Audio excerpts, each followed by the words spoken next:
Taƙaitaccen tarihin jihadin Fulani a ƙasar Haɗeja, wadda aka yi daga shekara ta 1804 zuwa shekara ta 1906, wanda za mu kawo muku cikin wannan littafi Karimi ɗan Garba a gaida zaki na Buhari, da kuma yadda muka samu tarihi daga gun iyaye da kakanni da kuma masana tarihin wannan ƙasa tamu mai albarka. Ku biyo mu cikin wannan shiri.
Fulani sun fara zuwa ƙasar Haɗeja ne tun a ƙarshen ƙarni na 17 zuwa farkon ƙarni na 18, kuma mafiya yawancinsu sun shigo ƙasar Haɗeja ne ta yankin Macina.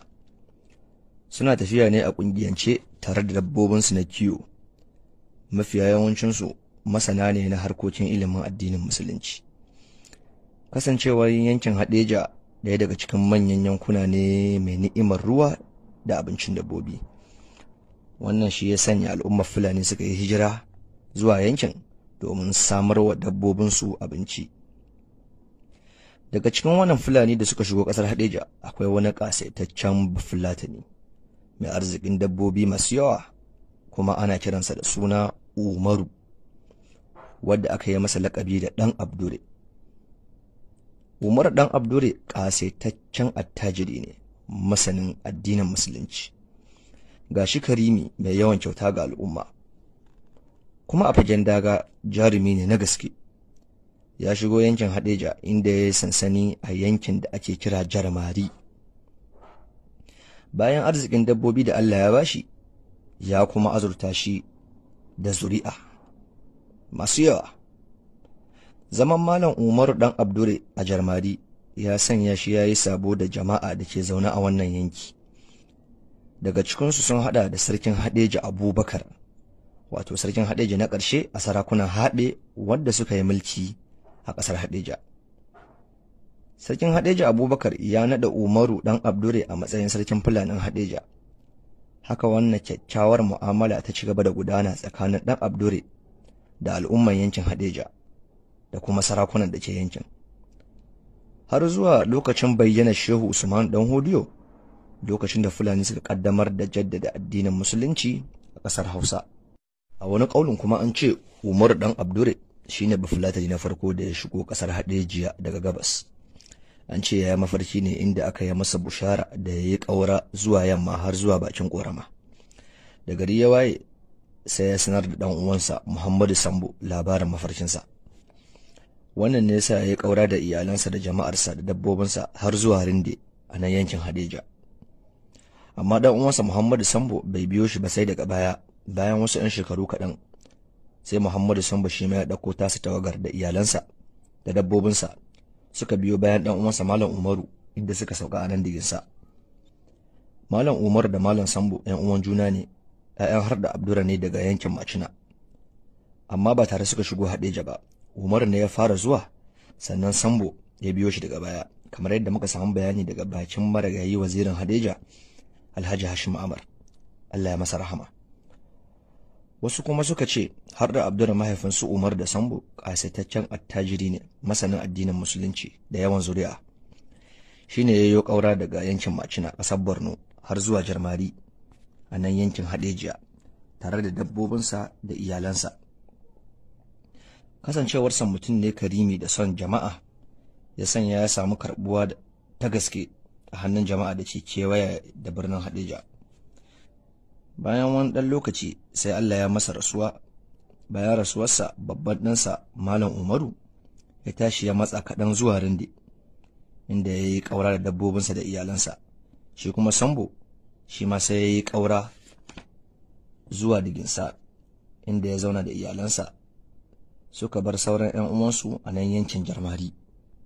To koma ya abin yake, ai babban abin lura a nan shine an samu zuri'ar Fulani mai ƙarfin arziki da ta shigo yankin Hadeja daga gabas, kuma daga cikinta an samu Malam Umaru da Malam Muhammadu Sambo a matsayin 'yan uwan juna daga mahaifi ɗaya. Kuma wannan zuri'a ita ce sanadiyar kafuwar masarautar Hadeja yadda take a yanzu. A wajen shekara ta 1804, ƙabilar Fulani ƙarƙashin jagorancin babban malaminsu Shehu Usman Dan Fodiyo sun ƙaddamar da jihadin jaddada addinin Musulunci a ƙasar Hausa. Dalilinsu ko a wannan lokacin sun haɗa da yadda sarakunan Haɓe suke fifita al'adunsu akan addini, da zaluncin da sarakunan Haɓe suke wa talakawansu, da raunin gudanar da shari'ar bisa koyarwar manzo sallallahu alaihi wasallam. Ko da yace ba Fulani ne kaɗai suka shiga wannan jihadi ba, akwai wasu ƙabilu har ma da Haɓe da suka gaji da irin zaluncin da sarakunansu suke musu a wannan lokacin. Shehu Usmanu ya fara kira ne daga garinsu da Jal, inda ya shafe shekaru 20 yana koyar da ilimin addinin Musulunci. Waɗanda suka fara amsa wannan kira nasa 'yan uwansa ne da almajiransa. Daga baya sai sarkin Gobir Yunfa, wanda shi ma almajirin Shehu ne, ya nuna rashin amincewarsa da wannan yunkuri na Shehu. Wannan ya sa ya haifar da fito na fito tsakanin almajiran Shehu da kuma sarkin Gobir.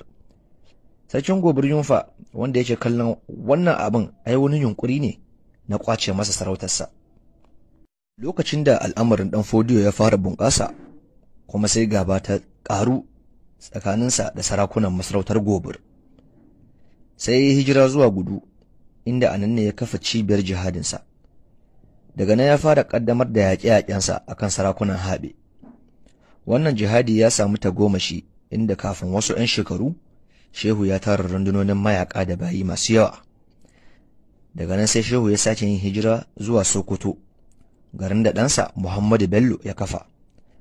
A yayin da jihadin Shehu Usman Dan Fodiyo ya yi ƙarfi, wanda har ya kai ga manyan sarakunan ƙasar Hausa kamar Zamfara, Katsina, Kano, Daura, Zazzau, Gobir.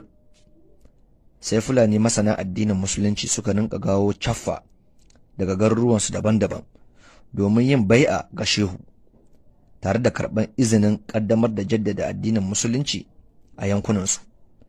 Daga cikin irin wannan tawagar Fulani da suka zo gun Shehu domin karɓar tutar jaddada addinin Musulunci a yankunansu, akwai tawagar sarkin Fulanin Hadeja Umaru Dan Abdure, ƙarƙashin jagorancin 'yan uwansa Muhammadu Sambo da Laraima.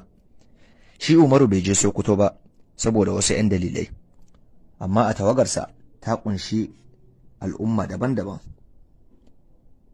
Ba su Fulani ne kaɗai suka je wannan waje ba.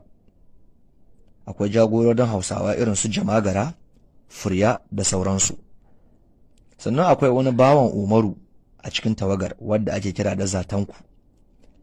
Bayan wannan tawaga ta dawo gida Hadeja tare da cikakken izinin yin jihadi daga Shehu Usman Dan Fodiyo da karɓo tutar da takobin yaƙi daga gare shi, sai Fulani da sauran jama'a Haɓe wanda suka amince da kafa daular Musulunci tsantsa a wannan yanki na Hadeja suka fara ƙaddamar da jihadin Musulunci a ƙasar Hadeja. Wannan shine farkon farin mulkin Fulani a masarautar Hadeja. Da Fulani suke shawarar tafiya Sokoto, da yawa daga cikin al'ummar Fulani na yankin Hadeja ba su ba da goyon bayan zuwa Sokoto ba, saboda tsoron da suka yi wa sarkin Auyo Jibrin da kuma ɗansa. Wannan shine dalilin da ya sa Haɓe da wasu bayi suka samu damar shiga wannan tawaga. Wannan kuma shine dalilin da ya sa bayi suke da manyan mukamai a nan masarautar Hadeja. Ya karɓi tutar jihadi daga Shehu Usman Dan Fodiyo da hannun ƙaninsa Muhammadu Sambo. sai Umaru ya tattara 'yan uwansa da almajiransa ya sanar da su aniyarsa ta jaddada